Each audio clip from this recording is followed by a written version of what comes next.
Lepo pozdravljeni na Škofijski klasični gimnaziji. Pred nekaj dnevi ste si lahko ogledali, kako poteka pouk biologije, danes bomo pa nekaj videli o fiziki. Seveda so fizikalni poskusi temeljna stvar, zato bodo imeli te absolutno prednost. Začeli bomo kar s poskusi iz elektrike. Najprej pokažemo influenčni stroj, s katerim lahko ustvarjamo strele.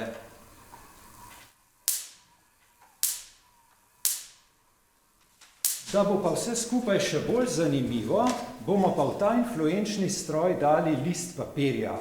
Namenoma sem izbral list papirja, ki ima zgoraj tudi karirasto mrežo, da bomo potem videli, kako velike so luknjice, ki pri tem nastanejo.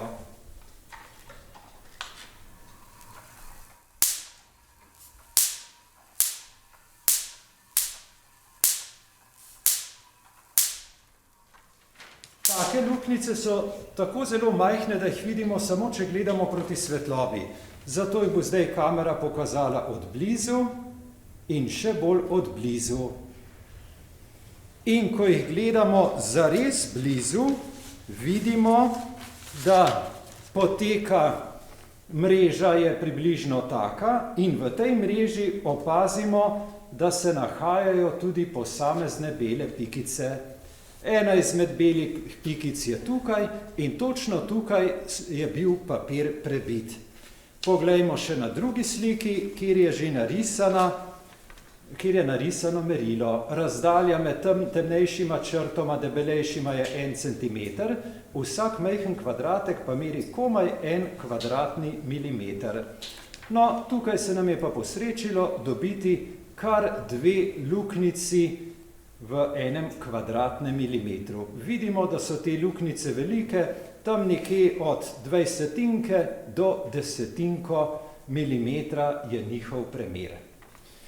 In že je na vrsti naslednji poskus. Tokrat bomo pa pogledali, kakšno je električno polje. V glavni vlogi bo električno polje med 2 ravnima ploščama. To električno polje nam bodo pa izdale kratke nitke, ki sedaj gledajo takole, ampak ko poskrbimo za električno polje, pa postanejo takole pravokotne. In če razelektrim, ni več električnega polja, gredo navzdol. Poskus ponovim, razelektrim, ni več polja, gredo navzdol. Ampak to lahko razelektrimo še na en način. In sicer tako, da poskrbimo za dim oziroma plamen. Prižgemo žigalico in v dimu in plamenu je precej ionov in ti ioni poskrbijo za precejšno razelektritev in ni več takega polja, kot je bilo prej. Zelo zanimivo stvar najdemo tudi v mehaniki. Tokrat gre za posebno nihalo, ki je sestavljeno kar iz 3 nihal. To, kar bomo dobili, je pravzaprav primer kaosa. Zakaj govorimo o tem? Če streljamo na primer s puško in puško le malenkost iz prvotne smeri odmaknemo, bomo še vedno blizu sredine tarče zadeli. Pri tem nihalu se bo pa zgodilo, da se bo tole vse skupaj vrtelo, in če se ne bo moglo zavrteti čez, bo šlo nazaj, čist malenkost več bi pa lahko pomenilo, da bo prišlo čez. In ti 2 gibanji, če ne pride čez ali pride čez, pa potem pomenita izjemno veliko razliko. Pri puški majhen odmik pomeni zelo majhno razliko glede na cilj, tukaj se pa vse bistveno spremeni. Pa poglejmo. In to je zdaj odločilno, ali pride čez, ali se pa malenkost pred vrhom ustavi in gre nazaj. In če gre nazaj, se bistveno spremeni gibanje.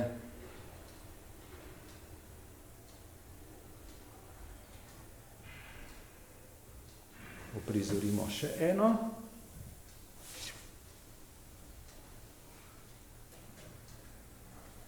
Vas kaj spominja na različne gimnastična tekmovanja? bo šlo še enkrat naokrog.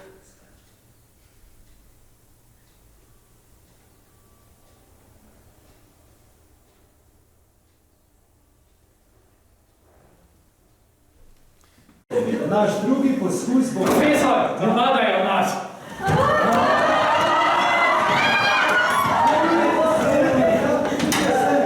Umirite se.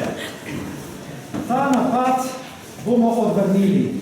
Ampak kot sivolasi general ne bom dopustil boja mož na mož, kajti vaše življenja so preveč dragocena. Vzeli bomo kar na šolski top. Začeli bomo z najmanjšim, največjega morda niti ne bo potrebno uporabiti. Zato, dijaki k orožju, dekleta v drugo bojno vrsto.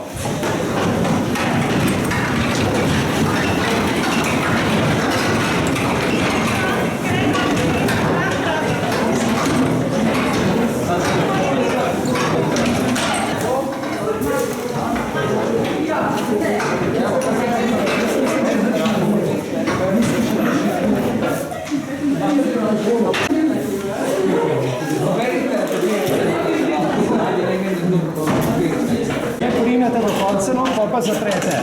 Do konca. Je spadal.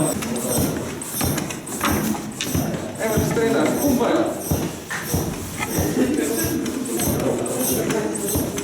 Ne neče povedati, če bi pa vsi. 3, 2, 1.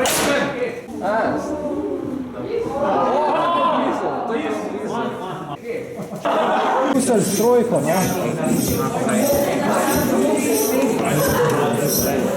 Tako. Ogen!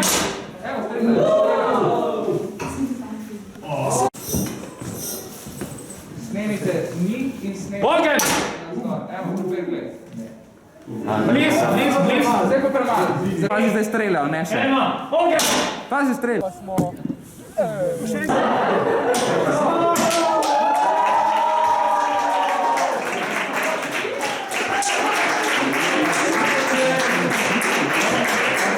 Zmagali smo, to pa zato, ker smo prej imeli tudi vaje. Kaj naj pa naredimo s poraženci? Če bi se ravnali po tem, kar pravi ime naše šole, Škofijska klasična gimnazija, bi lahko upoštevali besedo klasična. Kaj so vrtike, ki smo poražence? Tako je, ampak mi ne bomo upoštevali besede klasična, pač pa škofijska. Škofijska pa pomeni katoliška. Katoliško pa je blagor usmiljenim, kajti usmiljenje bodo dosegli.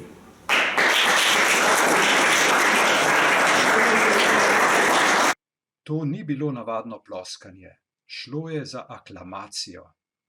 To pomeni, da dijaki niso glasovali, kaj naj se zgodi. Antično gorje premaganim ali katoliško blagor usmiljenim, kajti usmiljenje bodo dosegli.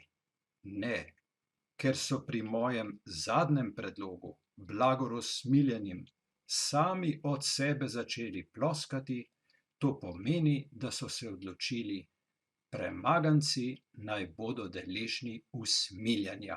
Po bitki smo sicer vsi generali, a dovolite, da vam kar sivolasi general obnovi bitko. Na zaslišanju so napadalci povedali, da je napad organiziral pip.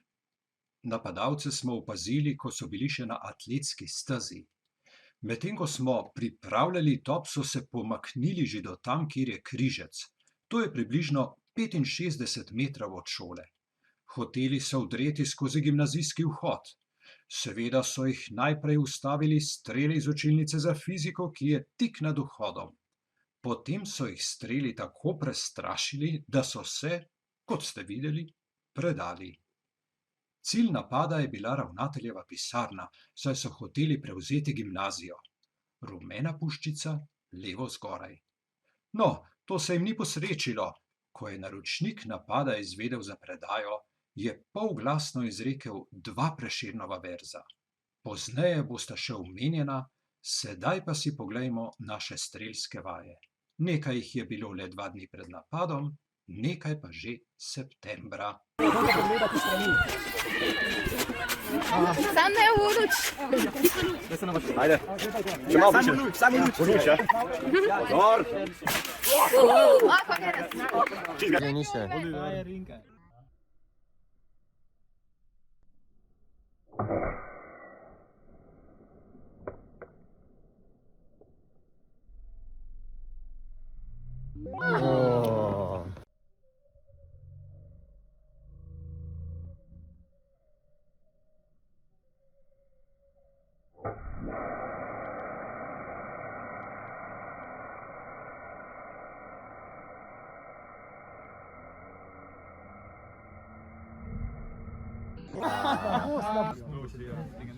Na dol tole reč, črno reč, daš pa ven.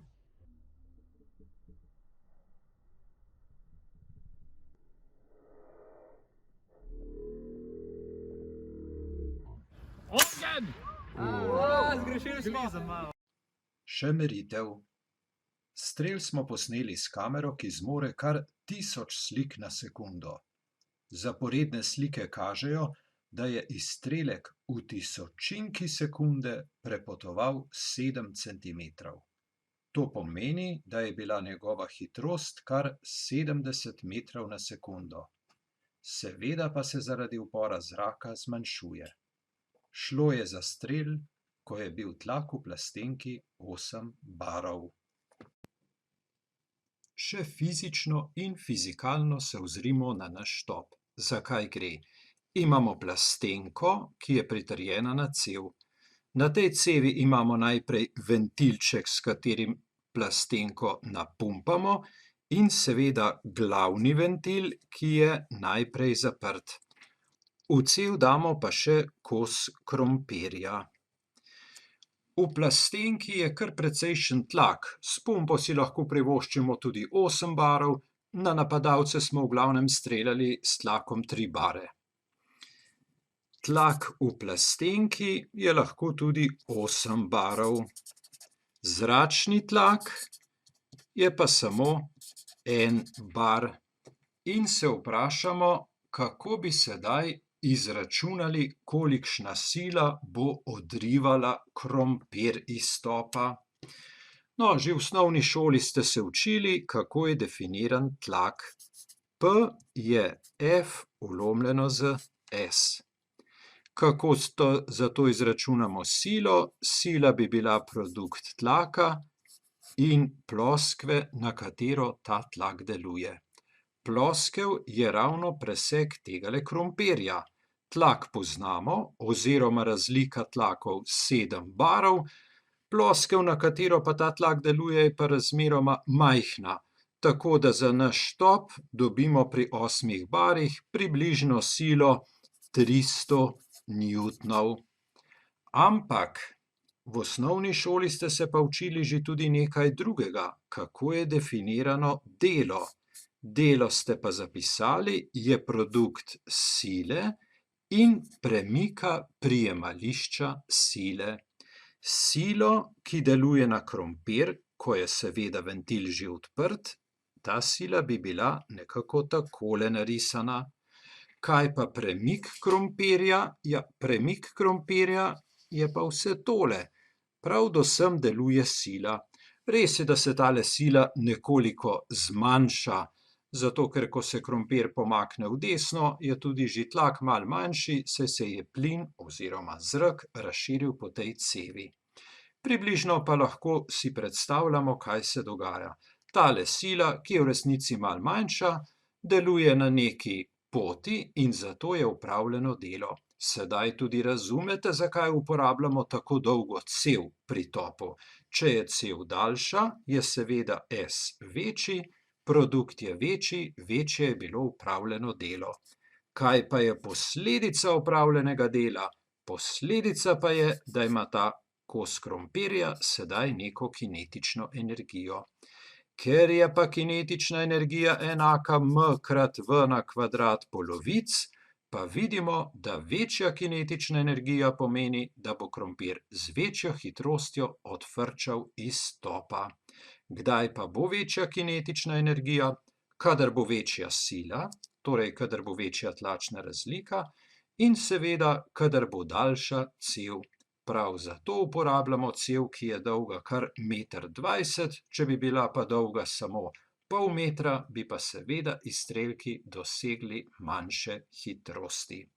Seveda pa v gimnaziji še nekoliko bolj podrobno to obravnavamo, z maturanti pa najbolj podrobno.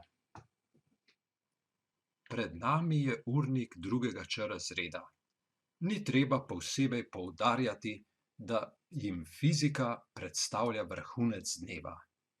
Toda kako se dijaki potolažijo ob torkih in ob petkih, ko ni fizike? Poglejmo. Poslušajte nas, zapojemo vam o fiziki, ki nam polepša vsak dan. Mi streljamo skopom krompirja v zrak, da vsa konkurenca popada v znak. Pridite, pridružite se nam želi, o fizika, velika, krasna, škofijska gimnazija, pridi še ti, dobrodošel si na škofijski gimnaziji. Še nekaj besed za konec. Kdo je bil torej naročnik napada? Katera 2 Prešernova verza je izrekel po neuspešnem napadu? Kako deluje naš največji top, ki ima premer cevi kar 12 centimetrov? Odgovore bodo izvedeli tisti, ki se bodo vpisali na škofijsko klasično gimnazijo. Dobrodošli!